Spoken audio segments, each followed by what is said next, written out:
Vamos lá, irmãos, dando início aqui à nossa primeira aula de eclesiologia. Na nossa grade está como Teologia Sistemática 6.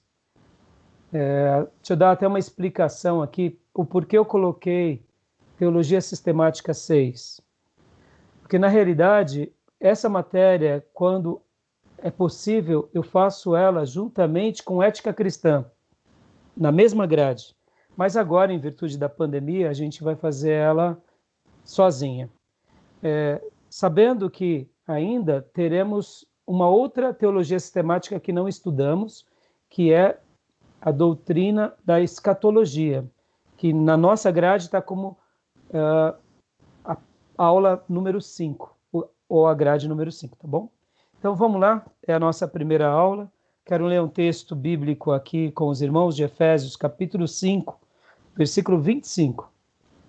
Pastor Johnny, leia para nós Efésios 5, 25.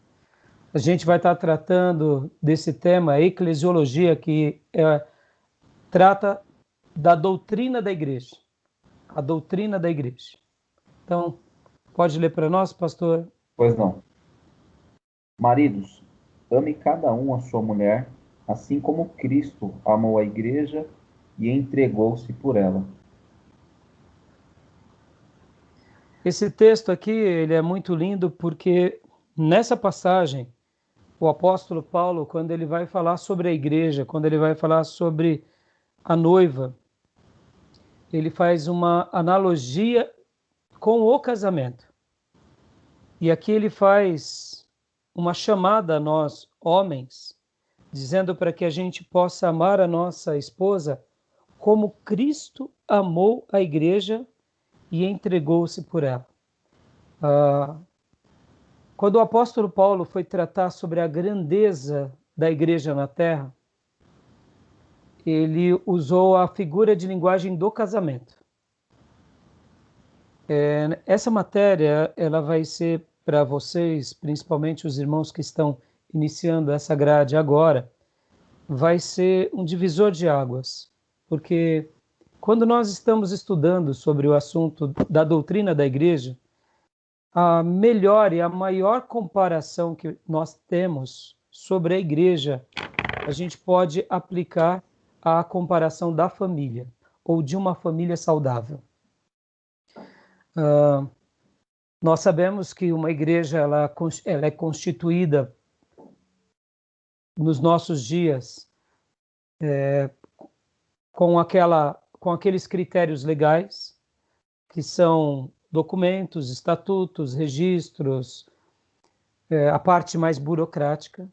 Mas quando nós vemos o projeto igreja nas páginas da Bíblia, ele é muito mais do que isso. E então, vai ser muito bom essa matéria. Essa matéria vai quebrar vários tabus, vai curar várias feridas e vai nos ajudar e vai ensinar os irmãos a valorizarem o verdadeiro projeto de Deus chamado igreja, que é muito mais profundo do que uma instituição, uma organização ou como a gente chama um CNPJ. No Brasil, a gente tem que documentar quando criamos uma igreja ou uma denominação. Mas a gente sabe que o projeto igreja, ele é algo espiritual que nasce no coração de Deus, como o próprio apóstolo Paulo fala, é o mistério que estava oculto antes da fundação do mundo, se a gente pudesse assim dizer, é um mistério oculto que foi revelado para nós. E também o apóstolo Paulo, falando sobre a igreja, ele fala que a multiforme sabedoria de Deus, ela é manifesta por meio da igreja. Então, esse projeto chamado igreja, ele se assemelha àquilo que Deus criou lá no Éden. Olha que interessante, irmãos. Quando Deus cria o projeto família e casamento, esse projeto ele foi criado no Éden. A única instituição que existia antes da queda e que existe depois da queda é a instituição do casamento. Pode ver que Deus casa Adão e Eva e o casamento ainda continua como uma bênção mesmo depois da queda. Eu poderia comparar que, assim como o projeto família nasce no Éden, o projeto família de Deus, ele é grandemente ensinado em todas as páginas da Bíblia, e não somente nas páginas da Bíblia, mas como um projeto na criação e na formação do ser humano. E a igreja, ela tem tudo a ver com essa questão de ser uma família. Por isso que o apóstolo Paulo, quando ele vai falar sobre pastores e vai falar sobre diáconos, ele vai falar sobre os líderes da igreja, ele fala o seguinte, que não tem como você ser um líder exímio se essa sua liderança não começa dentro de casa, ou seja, na família. E uma última fala para a gente ir já para a apresentação da matéria é o seguinte, vai ficar muito claro e notório a todos vocês o seguinte, que igreja tem muito mais a ver com organismo vivo, com corpo, do que com instituição. Isso é muito legal, irmãos. Por exemplo, né, quando a gente pensa hoje, formato igreja, ainda megas igrejas, grandes igrejas, igrejas que têm, eu diria, um poder na mídia, um poder social imenso, nós comparamos muitas vezes uma igreja a uma instituição, a uma organização, a uma empresa. Mesmo que hoje muitas igrejas tenham essas facetas, essas habilidades, ela não é isso. Guarde isso no coração. A igreja não é uma instituição. A igreja é um organismo. Isso é fantástico, irmão, isso é fantástico. Quando a gente compreende isso e associa a analogia da família, a gente começa então a entender um pouco mais a grandeza do que significa a igreja. Por que eu estou falando tudo isso, irmãos? Porque eu já quero traçar uma linha, um divisor de águas aqui, porque tudo que a gente vai aprender agora aqui, a gente tem que associar a questão do quê? De família e de família de Deus, e de organismo. É por isso que uma das outras linguagens que o apóstolo Paulo, guiado pelo Espírito Santo, quando vai falar sobre a igreja na terra, fala que Jesus ele é o cabeça e a igreja é o corpo na terra. Faz uma associação também de corpo, de membros. Então, perceba que quando a gente começa a compreender que a maneira em que Deus quis se revelar para nós tem a ver com família, tem a ver com casamento, tem a ver com corpo, fica muito mais nítido que a igreja ela não é uma organização, ela não é uma instituição. Uma instituição, ela pode até ter o lado de organização, mas ela não é. Ela é o corpo de Jesus na terra. E só para a gente findar e pontuar aqui, olha que fantástico, irmãos. Quem é o corpo de Jesus hoje na terra? É cada membro, cada servo de Deus ou cada igreja local. Cada igreja local é um pedacinho do corpo de Jesus na terra. O que eu quero dizer com isso? Assim como Jesus ele é o cabeça da igreja, nós somos o corpo, é por meio do seu corpo, que somos nós, a igreja, que Jesus é representado na terra. Olha que fantástico. Olha que honra que Deus nos deu. Como que Jesus se revela na terra? Por meio da sua igreja, por meio do seu corpo, que são as igrejas locais, que somos eu e você. Olha que honra que o Mestre nos delegou. E é por essa razão que a gente também compreende um pouco agora aquela profecia que Jesus deixou claro para todos nós, dizendo que as portas do inferno não prevaleceriam contra a sua igreja. Ou seja, contra nós. Porque nós somos os representantes do corpo de Cristo na terra.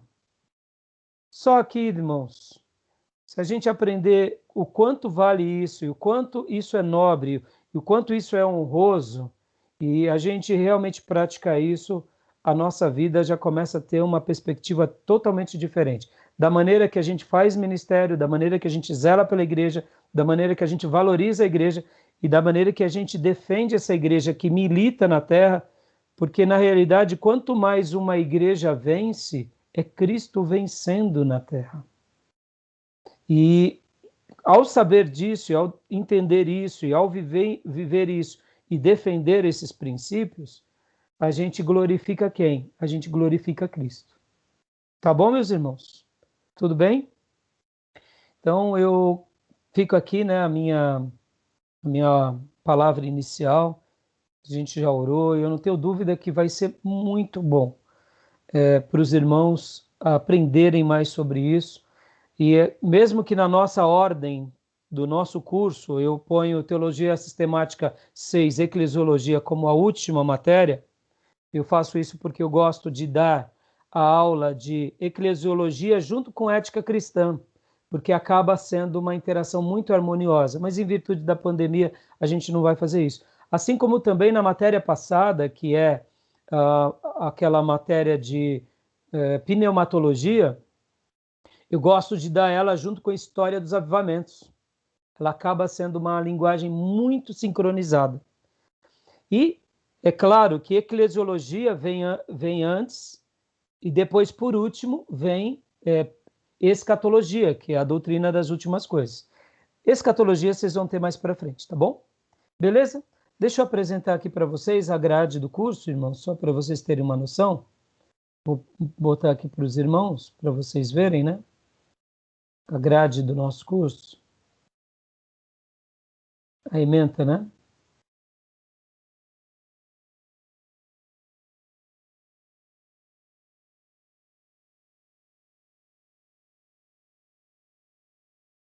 Ainda está com o nosso logo antigo, preciso até substituí-lo. Deixa eu mostrar aqui para vocês, né? Alguém estão conseguindo enxergar direitinho? Ah, não, vocês não estão vendo, né? Ainda não. Ainda não, então eu vou colocar aqui só um segundo.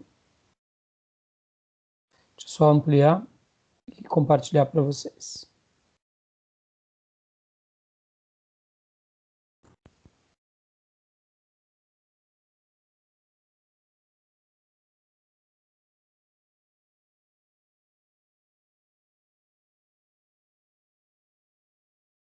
Joia, agora vocês vão ver. Vamos lá. Estão vendo? Curso médio em Teologia. Teologia Sistemática 6, Eclesiologia, a doutrina da igreja. Tudo bem até aí? Estão vendo? Ok, eu estou vendo. O objetivo dessa matéria é capacitar o aluno a identificar as principais doutrinas relacionadas à eclesiologia, ou seja, a doutrina da igreja. Capacitar o aluno a conhecer e identificar as diferentes interpretações das principais denominações cristãs relacionadas à eclesiologia, a confissão doutrinária batista e, em especial, a confissão doutrinária batista nacional. Nossa igreja, o nosso seminário tem essa origem e eu amo defender e honrar esses princípios, mesmo hoje sendo uma igreja batista, eu diria, de origem batista nacional independente. Eu defendo os nossos fundadores. Deixa eu só colocar aqui. Terceiro ponto, capacitar o aluno a identificar as principais fontes de pesquisa relacionadas ao estudo sistemático das doutrinas cristãs e capacitar o aluno no entendimento da importância e da relevância dessas doutrinas para o exercício de um ministério sadio e ortodoxo. Só uma explicação. Por que eu faço esse comentário aqui, irmãos, no objetivo? Porque assim, irmãos, entender sobre a eclesiologia vai ser fundamental. Vamos imaginar que muitos dos irmãos aqui têm uma perspectiva de que a igreja é uma grande empresa. Então, naturalmente, você vai querer montar uma grande empresa para Deus. Então, a proposta é identificar igrejas e denominações que resgatam esse valor e mostrar também igrejas e denominações que têm outros valores. Mas é claro, a gente não vai ter muito tempo para ficar ensinando isso. A gente vai se aprofundar no que a Bíblia ensina sobre esse tema. Por que é importante, irmãos, ter esses fundamentos? Porque quando a gente compreende essa doutrina, que é a doutrina da igreja, a gente começa a ter uma real visão daquilo que Jesus deixou e ele inaugurou na Terra. Só para vocês terem uma ideia. Hoje, quando a gente fala assim, eu vou à igreja, a gente naturalmente pensa num prédio, pensa num local, numa sede. Isso tudo é muito bom porque, como dizia e diz o pastor Elcio Sadenberg, um pastor batista aqui da Igreja Batista Central de Poá, ele fala que quando você tem um prédio, você perpetua as gerações. É bom você comprar, adquirir, você demarcar um território. É bom, porque você deixa e facilita com que as próximas gerações possam dar continuidade sem correr o risco de perder, tal, quem sabe, o ponto por causa de aluguel. E depois de 50, 100, 200 anos, você marcou aquele território, aquela cidade. Mas vamos pensar por um minuto. Uma igreja ela é muito mais do que um território geográfico. Ela é muito mais. Só para vocês terem uma ideia, essa questão geográfica ela foi estabelecida propriamente depois de quase 3 séculos. A igreja, logo depois que Jesus a inaugura, e depois Jesus, em Atos, passando ali para os apóstolos, para que eles deem a condução sobre a liderança humana, claro, sobre a grande liderança do Espírito Santo na vida dos apóstolos, a igreja não tinha essa preocupação de prédio. Não sei se você sabe disso. Nos primeiros 3 séculos, nenhum pastor se preocupava, irmãos, precisamos de fazer o culto da pedra fundamental, porque a gente precisa construir. A questão de templos, de catedrais, vem com Constantino no século III, ali por volta do século IV, aliás, por volta do ano 300 e pouco. Somente ali com Constantino que realmente começa, então, uma preocupação de catedrais. Porque ali, quando Constantino, imperador romano, unifica que o Império Romano, agora a religião oficial seria o cristianismo, e dá esse direito para que cada romano possa tanto cultuar os seus deuses gregos e romanos, ou o próprio Cristo, e ele, vamos dizer assim, ele valida o cristianismo, ali começou então a ter uma nova reestruturação no que se diz respeito à fé cristã. Mas antes disso, irmãos, não tinha templo, não tinha catedral, poderia até existir, mas não era o prioritário. O que era prioritário era a vida de corpo como expressão local, de irmandade. Era a vida de um líder, que era um pastor, que cuidava daquele grupo. Eles podiam se reunir numa casa, numa chácara, num cenáculo, em qualquer lugar. Aonde aquele líder estava, aquele rebanho estava, então ali era a igreja. Não havia essa questão tão, eu diria, vaidosa, preocupante. Existia uma liderança, existia sim reuniões sistemáticas. Não estou dizendo que não existia, irmãos, mas nesses 300 anos de história da igreja primitiva, vocês vão lembrar e vocês vão aprender depois em história eclesiástica que houve um período chamado Era dos Mártires. Muitos imperadores romanos perseguiam os cristãos e matavam. Então, ser cristão era questão mais ou menos de... Só de você estar vivo já era maravilhoso. Onde você ia cultuar não importava. Então, os cristãos se reuniam nos lugares mais variados, até nos cemitérios, nas catacumbas, muitas vezes escondidos, porque quando havia uma perseguição de um imperador, o pastor geralmente era preso, era queimado, ou era jogado na arena, e os crentes fugiam, era um êxodo, tinha uma diáspora. E aí, onde eles iam se reunir? Só quando eles achassem algum lugar para eles poderem ali se reunir como irmãos. Então, eles não tinham essa vaidade, queimaram a nossa igreja, destruíram o nosso órgão, quebraram o nosso teclado, a bateria da igreja. Não tinha nada disso, eles estavam preocupados com isso. Podem ver que a igreja primitiva, ela se reunia onde? No templo, no cenáculo, na casa. A igreja tinha isso. Pode ver que nas viagens missionárias, Paulo, quando ele ia para uma viagem missionária, ele pregava primeiro na sinagoga. Aí, quando aqueles da sinagoga aceitavam a fé, ótimo. Se não aceitavam e expulsavam ele da sinagoga, eles se reuniam com essas pessoas. Lá em Éfeso, ele dá aula numa escola. E depois da escola, ele monta uma igreja. Então, percebam, não tinha uma preocupação com o prédio. A preocupação era com o corpo, com o organismo. Olha que fantástico. Estão entendendo, irmãos? Então, aprender sobre isso e aprender a ver assim, o que realmente a Bíblia ensina é maravilhoso. Ao mesmo tempo, a gente precisa só tomar um certo cuidado do quê? De também não ir para o outro extremo. Deus abençoa que a gente tenha templos, que a gente tenha prédios, que a gente tenha CNPJ. A gente não vai sair rasgando tudo, entendeu, irmãos? Ao longo desses 2000 anos, a gente vê que Deus permitiu o quê? Depois da Reforma Protestante, a criação de denominações. Denominação está na Bíblia, irmãos? Não está na Bíblia. Não tem denominações na Bíblia. Era a igreja que se reunia em tal lugar, não era assim? A igreja de Éfeso, a igreja de Corinto. Mas depois da Reforma Protestante, a gente vê que Deus permitiu o surgimento das denominações. Então a gente vai ser contra a denominação, a gente vai rasgar também os estatutos, vocês estão entendendo? Então a gente aprende a conviver com harmonia com essas coisas, sabendo que uma denominação, ela serve à igreja. Um estatuto serve à igreja. Que um prédio é útil à igreja.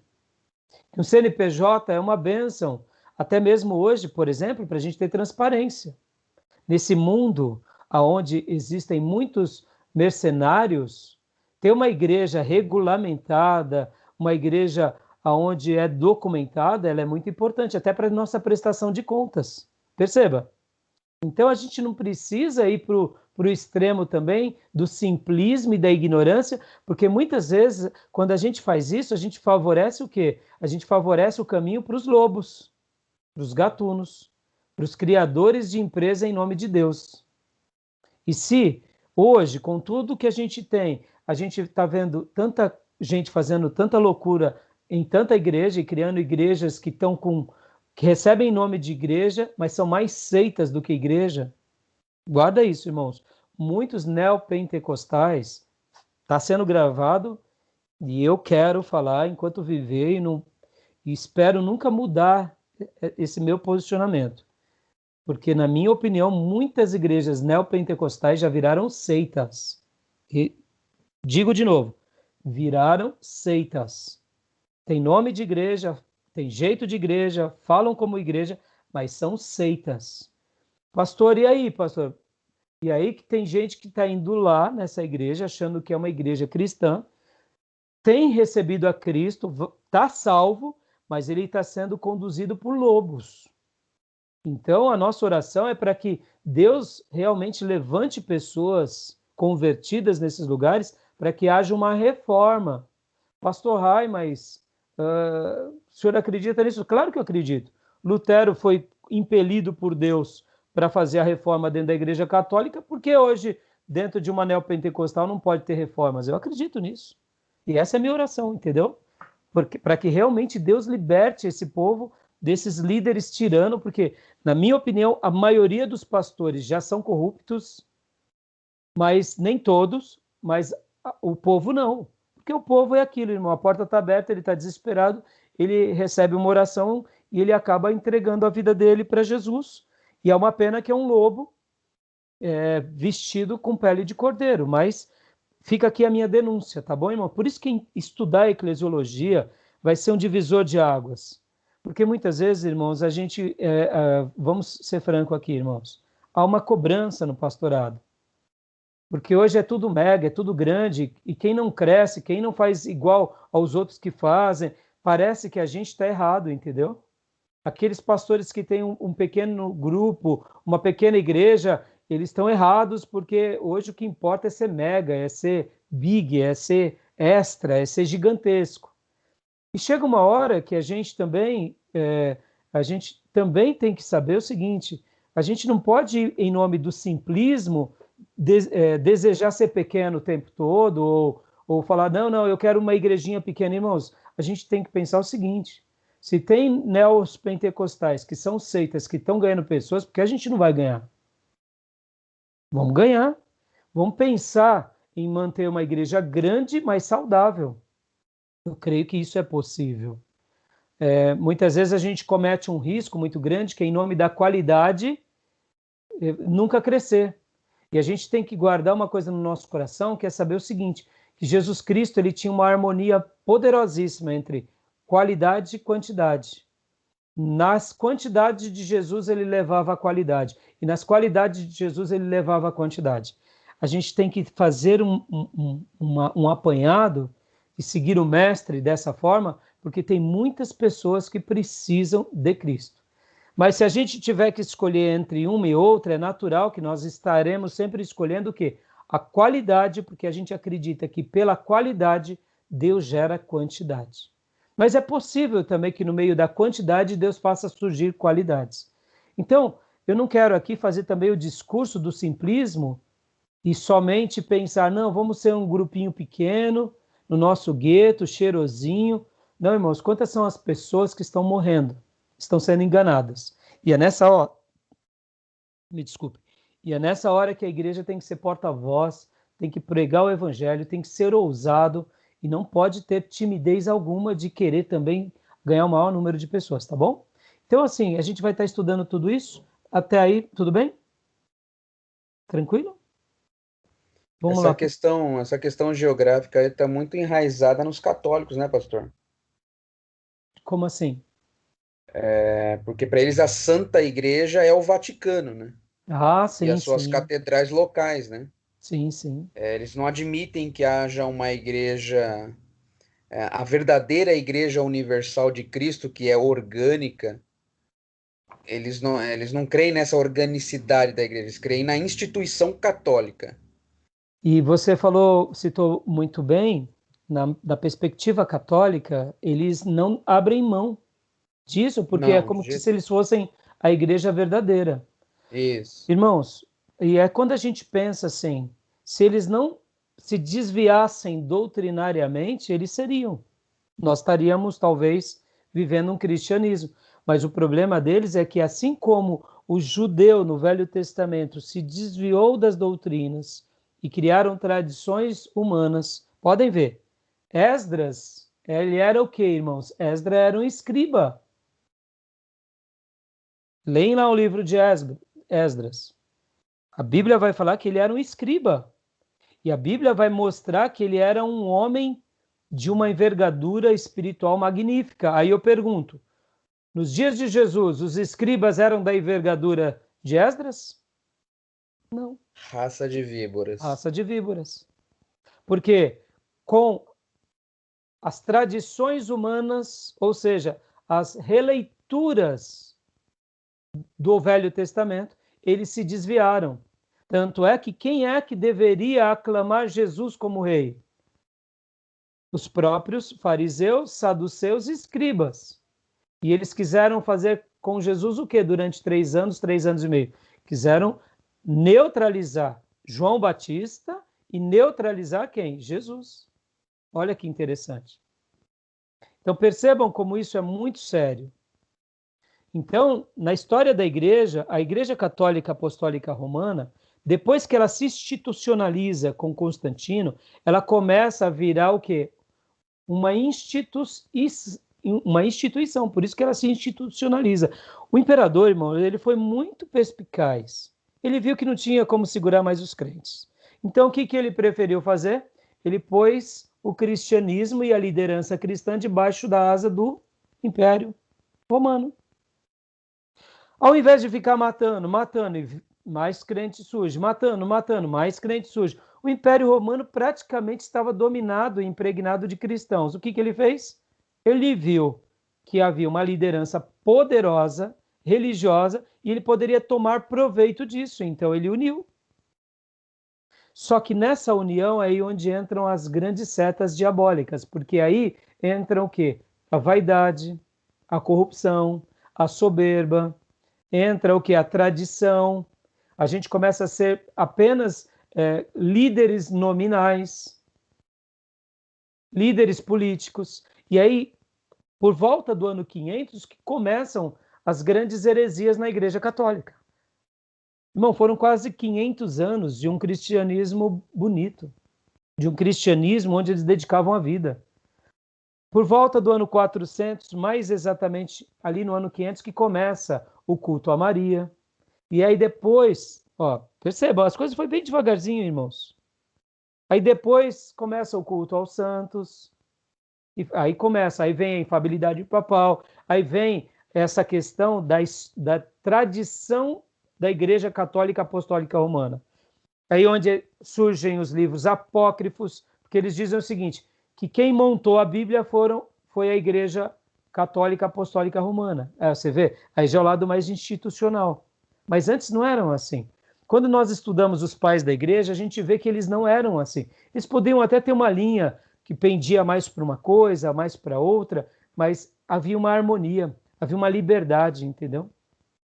Então, Felipe, eles não abrem mão. Só que nós sabemos que eles se corromperam, que eles se desviaram. Então, assim como eles, os católicos apostólicos romanos, têm essa questão de serem o corpo de Cristo na terra, eu diria que nós, como povo de Deus, que restauramos o ensino escriturístico e neotestamentário, nós devemos resgatar isso como corpo de Deus na terra. Não institucional, mas orgânico. E isso é poderoso, isso é importante. Entendeu? Mas foi bom você ter citado, entendeu? E pode ver que eles não abrem mão. Mas deixa eles pensarem como eles desejam, né? E, de qualquer forma, a nossa oração pelos católicos deve ser assim: Senhor, faça reformas, como o Senhor fez nos dias de Lutero, faça nos nossos dias também. Tá bom, irmãos? Eu acredito nisso, irmãos, que Deus ainda vai fazer muito mais coisa.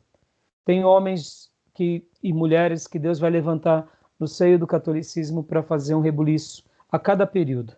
Porque foi assim antes da Reforma, foi na Reforma, ao longo dos séculos. E olha, irmãos, olha só, aqui nós estamos num seminário protestante, um seminário ortodoxo, e qual que é o nosso temor? Sermos cristãos autênticos e passarmos uma igreja sólida e bíblica para a próxima geração. Porque se a gente também começar a abrir mão de alguns mandamentos sagrados, a gente começa o quê? A se desviar aos poucos. E o que é pouquinho hoje, amanhã, irmãos, é uma rachadura imensa. Sabe uma cunha? Sabe quando você tem uma madeira e você fala, puxa vida, essa madeira aqui, como que eu vou quebrar essa árvore aqui? A gente aprende isso com os antigos. Como que eles faziam, irmãos? Eles pegavam o serrote, davam uma leve serrada na parte de cima, pegava uma cunha, colocava ali e batia. Aquela rachadura pequenininha, aquele cortinho mínimo, com a força da cunha, abria toda aquela madeira. Podem ver que um desvio doutrinário que começou no ano 500, só foi o culto a Maria. No ano 600 já não era mais só o culto a Maria, era mariolatria. E aí já abriu cultos para os santos, que no ano 700, olha o tamanho, no ano 1000, as indulgências. Vocês estão entendendo, irmão? Quando a gente abre o precedente. Por isso que conhecer eclesiologia é fantástico, irmãos, porque a gente vai ver o seguinte, que Jesus, ele amou a igreja. E aqui, para a gente dar continuidade aqui no nosso programa de aula, sozinhos, irmãos, guarda isso no seu coração. Sozinho nós não somos igreja. Sozinho nós somos templo do Espírito Santo. Guarda isso. A Bíblia lá em Coríntios, no Novo Testamento, vai falar que nós somos templos do Espírito Santo. Ou seja, o Espírito Santo mora em você. Você é templo. Pastor, e quando a gente é igreja? Quando a gente está em 2 ou mais. A gente só se torna igreja quando a gente está no vínculo da comunhão. Aí, onde 2 ou mais estiverem reunidos em meu nome, ali eu estou no meio deles. Perceba que como templo nós temos uma relação direta com Jesus. Mas como templos eu não me torno igreja, porque a gente vai aprender aqui que a palavra igreja é ajuntamento. E sozinho você não faz ajuntamento. Sozinho você não faz nada. Pastor, mas o missionário que está lá no campo sozinho, perceba, ele não está no campo sozinho. Ele foi enviado por uma igreja. Ele desce no fundo do poço, mas tem um povo segurando a corda. Na hora que ele desce, ele resgata quem caiu dentro do poço e agora a igreja puxa. Ele foi ao campo, mas ele não está sozinho. Guarda isso. Essa ideia de crentes nominais, desigrejados, isso daí não é de Deus, nunca foi. E por isso que a gente só se torna igreja quando estamos na comunhão. E olha que fantástico isso, irmãos, que maravilhoso. As portas do inferno não prevalecem contra o templo do Espírito? A promessa não diz isso. As portas do inferno não prevalecem contra a igreja. E aqui, irmãos, pode ser uma igreja de 2, um casal que recebe um chamado, Abraão e Sara, ali já é a primeira igreja. Abraão e Sara. Mas não tem filho, é a igreja. São 2, já é a primeira igreja. Então é fantástico isso, irmão, porque isso gera em nós um temor do quê? Da comunhão. Salmo 133. Nesse domingo eu fiz a abertura do Salmo 133. Na comunhão. Ali ordena o Senhor a sua bênção e a vida para sempre. Que é semelhante àquele ofício poderoso onde o Espírito Santo ungia Arão como obras, como ofício araônico, sacerdócio, dando uma ideia de que eu ungi Arão, eu unjo quem está na comunhão. E ali também, a outra analogia do Salmo 133 é o Monte Hermon, o orvalho. É na comunhão que vem o orvalho. Que gera o que no orvalho? Gera vida, porque no Monte Hermon geralmente não chovia. Mas como tinha vida lá por causa do orvalho? Nessas duas analogias, Deus está dizendo o seguinte, que é na comunhão que há vida para sempre. Que é na comunhão que há unção do Espírito. Que é na comunhão que há crescimento. Pode ver, irmãos, sozinho a gente não cresce. Então é fantástico, porque a gente vai começar a entender melhor essas nuances, né? Tá bom? Alguém queria falar?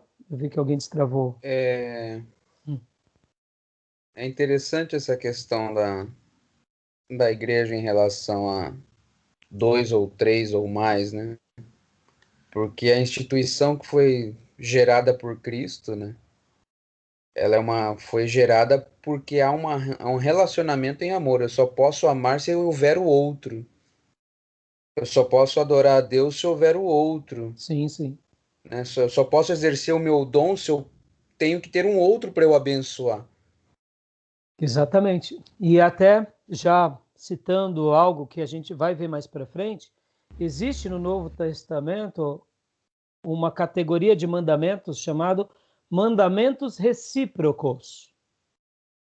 Assim como existem os 10 mandamentos, os 2 grandes mandamentos, existem as ordenanças, existe no Novo Testamento os mandamentos recíprocos, carregai os fardos uns dos outros, perdoai uns aos outros.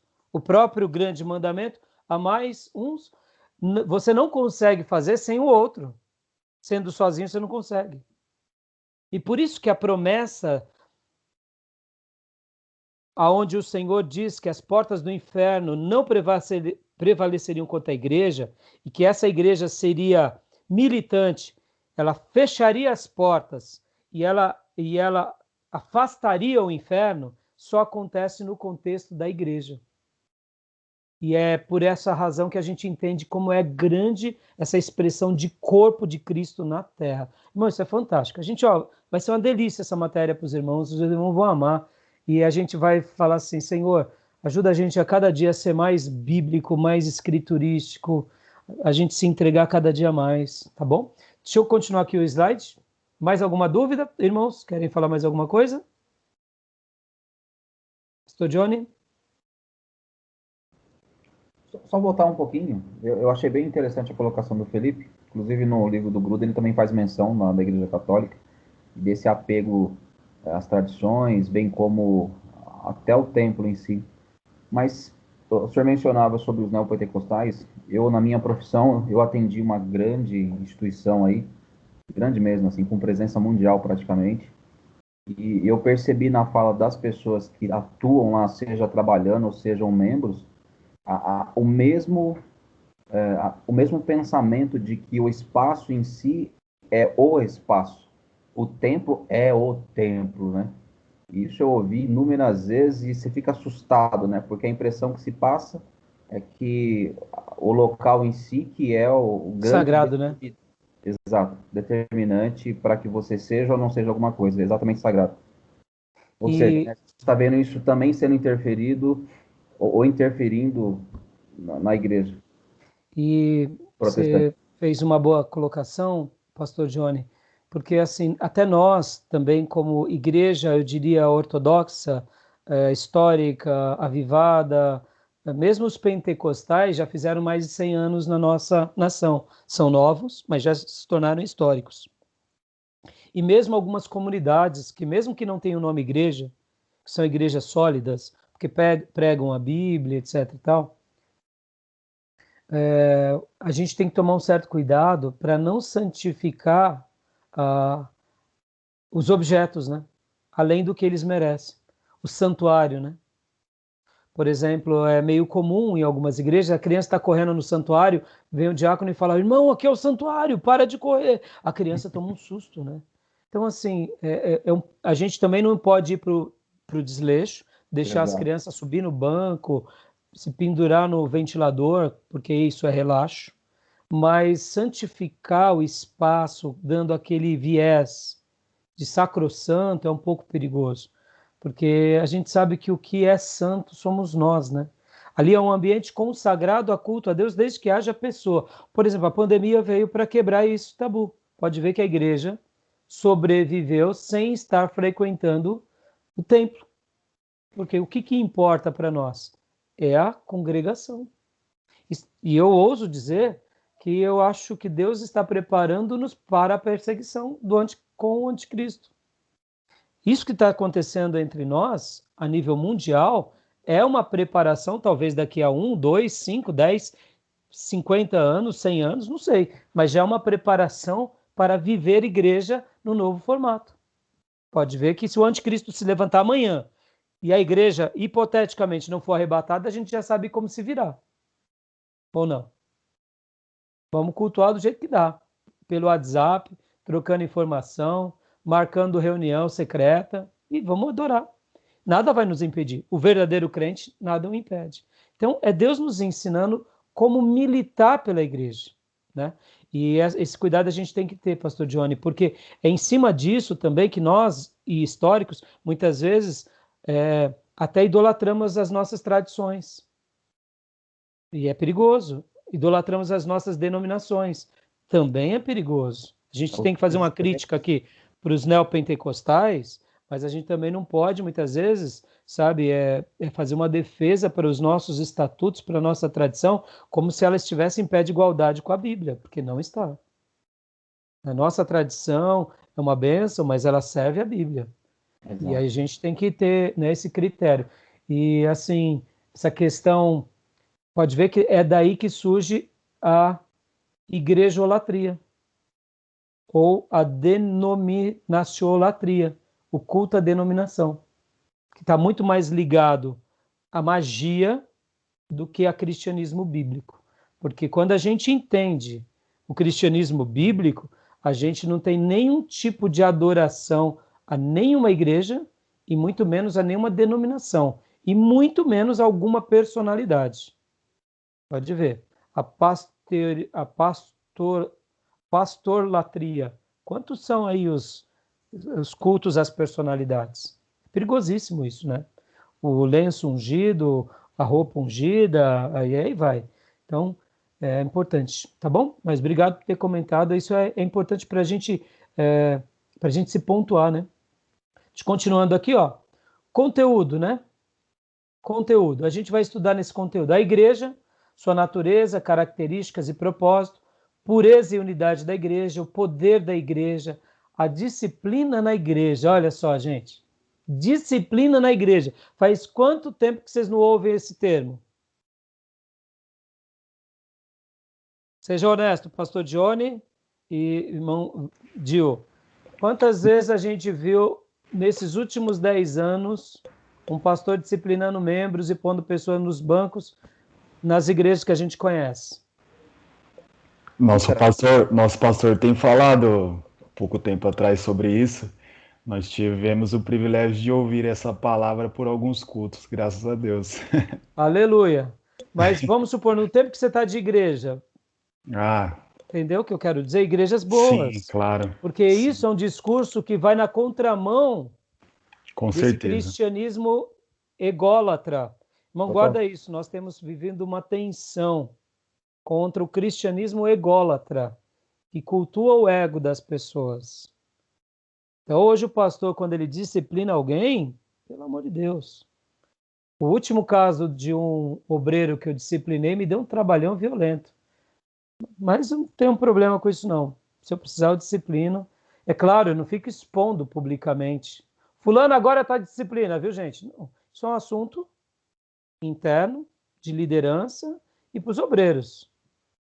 Né? Mas, assim, irmãos, foi muito difícil esse colega. E detalhe, hein? Por que se torna difícil? Egolatria. Porque não é para ser difícil, irmãos. Disciplina é uma coisa comum.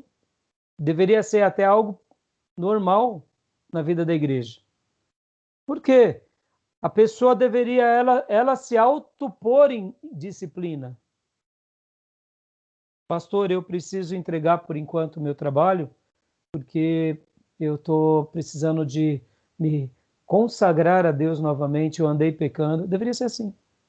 Deveria ser assim. Graças a Deus, eu já tive várias experiências assim no meu ministério, de irmãos que, pastor, eu tô tendo que dar uma pausa porque eu preciso. Eu tive recentemente com um jovem.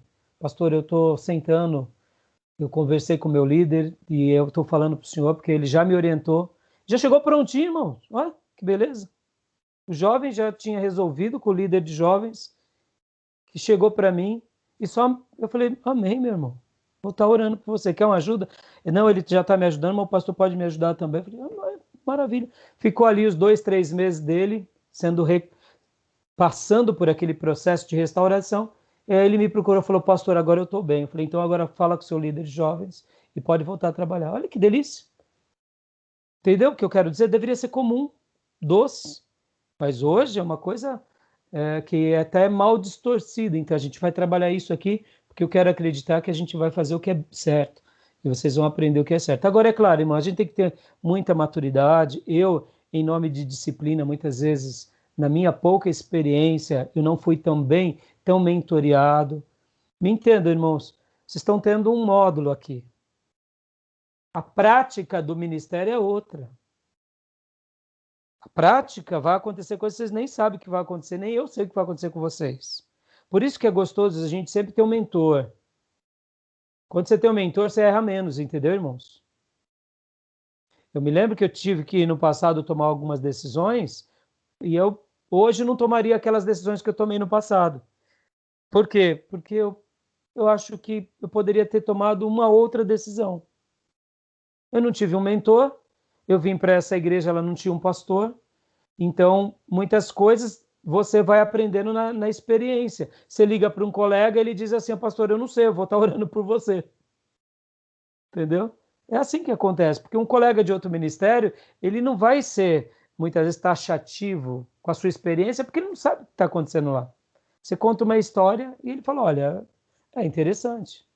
Então, muitas vezes, mas muitas vezes, os pastores que me ajudaram me fizeram ter um norte. Vou dar até um exemplo, irmãos, de uma coisa que aconteceu, que eu nunca mais me esqueci. Eu tive um problema muito sério numa área que me deu muito problema. E as pessoas ali que estavam me ajudando a resolver aquele problema queriam que eu expusesse aquele problema para a liderança e para a igreja. Porque eles estavam se sentindo meio que na berlinda. E eu entendi o apelo deles porque ia respaldar neles. Então eu estava quase inclinado a ouvir esses irmãos. E aí eu falei, irmãos, calma, calma, deixa eu orar, porque eu gosto de fazer isso, eu gosto de orar. E aí eu falei para eles, deixa eu orar, irmãos, deixa eu orar, porque é uma coisa nova, nunca aconteceu algo semelhante, eu não sei como lidar com isso. Deus vai dar um norte.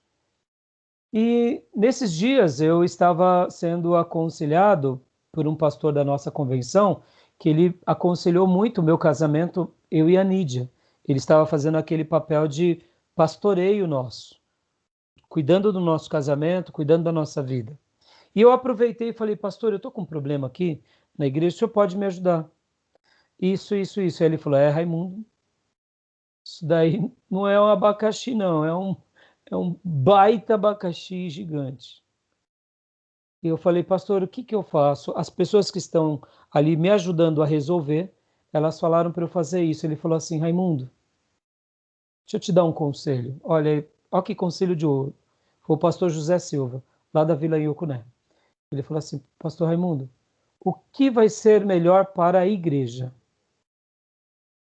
Eu falei, o que vai ser melhor para a igreja é eu tratar aqui de âmbito de liderança e tentar solucionar até resolver isso. Ele falou, então faça isso. Eu falei, mas por quê, pastor? Ele falou assim, por quê, pastor? Por que levar o problema para os outros sofrerem? Eu sei que esses irmãos que estão envolvidos diretamente, eles estão com medo de eles serem expostos. Mas se você expor isso, essa situação pode ferir aquela mãe que está sofrendo, que precisa de uma resposta, pode chatear, porque ela não tem nada a ver com isso. Ela quer ir para a igreja para ela comer uma comida, para ela ser abençoada. Aí eu falei para o pastor Zé Silva, eu falei, pastor, muito obrigado, porque o senhor acabou de me ensinar uma pérola para o meu ministério. A partir de então, quais são as minhas tomadas de decisão, na grande maioria? O que é melhor para a igreja? Não é o que é melhor para o Raimundo, porque para mim, a opinião daqueles irmãos era melhor, porque também me envolvia. Era melhor a exposição. Para mim, me ajudava. Então, não é melhor as pessoas envolvidas, mas o que é melhor ao corpo. Olha que fantástico. E eu nunca mais me esqueci disso. E eu agradeci a esse pastor. Então, a partir dessa lição, que foi uma dica, olha, estava tendo ali aconselhamentos, perceba, cuidado da família, cuidado da igreja. E eu nunca mais me esqueci, porque, de fato, conversei com esses irmãos envolvidos, falei, olha, esse pastor me deu essa dica, eu achei coerente, eu estou orando e eu quero preservar por isso. Eles aceitaram, não quiseram, é claro, mas eles aceitaram. Nós fomos atrás, gastamos um tempão de 1, 2, 3 anos para resolver aquilo. Depois que a gente resolveu aquilo, eu reuni só com a liderança e pus o problema só para a liderança. Fechou. Ninguém da igreja precisou ficar sabendo. Porque o que tem a ver aquela mãe que está com o filho internado, o filho nas drogas? Tem nada a ver. Vocês concordam, irmãos? Tem coisas que a igreja precisa saber, mas tem coisas que a igreja não precisa saber. Não é omissão, é preservação. Está entendendo, irmãos? Porque não era uma coisa que eu tinha pecado ou que eles tinham pecado, era o pecado de outros que envolveu a gente, que virou uma salada, a gente tentou resolver, saiu mais sangue, e essa palavra foi sábia, porque se eu trouxesse aquele problema para a igreja, com certeza aquela família ia sangrar todo mundo. Porque é assim como estava sangrando aquelas pessoas. Está entendendo? Esse pastor me ensinou duas coisas que foi fantástica. Uma outra coisa que ele me ensinou foi, pastor Raimundo, muitas pessoas falam para mim que eu fico tranquilo quando há um problema na igreja e perguntam como que você resolve os problemas. Eu digo para eles, é simples, eu não tenho uma igreja, eu cuido de uma igreja. A igreja é de Cristo, ela não é minha. Falei, pastor, muito obrigado. Olha, 2 pérolas que eu aprendi. Ah, claro, eu aprendi muita coisa com o pastor Zé Silva, muita coisa com os pastores que me mentorearam, com o pastor Onofre, que cuidou do meu casamento, com a irmã Marinha, que é uma mulher de Deus de alto calibre. Então, assim, quanto vale tudo isso, irmão? Vale muito. Vale muito, tá entendendo? Isso tudo faz parte do que de eclesiologia, ó, a vida prática. Em outras palavras, era a teoria agindo agora de uma forma prática, um desdobramento prático, tá bom? Então, só para a gente concluir aqui, a disciplina da igreja, o governo da igreja, relação entre igreja e Estado, meios da graça, as ordenanças da igreja, batismo e ceia, adoração, os ministérios da igreja, os dons do Espírito Santo a gente já trabalhou, então a gente vai estar trabalhando sobre isso aqui nesse módulo, tá bom, irmãos? Só para vocês terem uma ideia, eu vou mostrar aqui para vocês rapidinho também. Quando eu fiz o seminário, olha que interessante, a minha grade curricular, nos meus dias de seminário, era bem diferente. Eu encaminho para vocês a pauta, tá? Só parar aqui de compartilhar agora. Deixa eu mostrar para vocês a grade dos meus dias de seminário. Nos meus dias de seminário, a minha grade de eclesiologia era um pouco diferente. Eu lembro que eu tive essa matéria, foi boa, mas para mim eu não tive tanto brilho, sabe? Para mim não foi uma coisa assim que brilhou muito nos meus olhos. Confesso para vocês que sabe aquela matéria que você não se encanta tanto? Foi isso que aconteceu nos meus dias de seminário. Deixa eu mostrar aqui para vocês.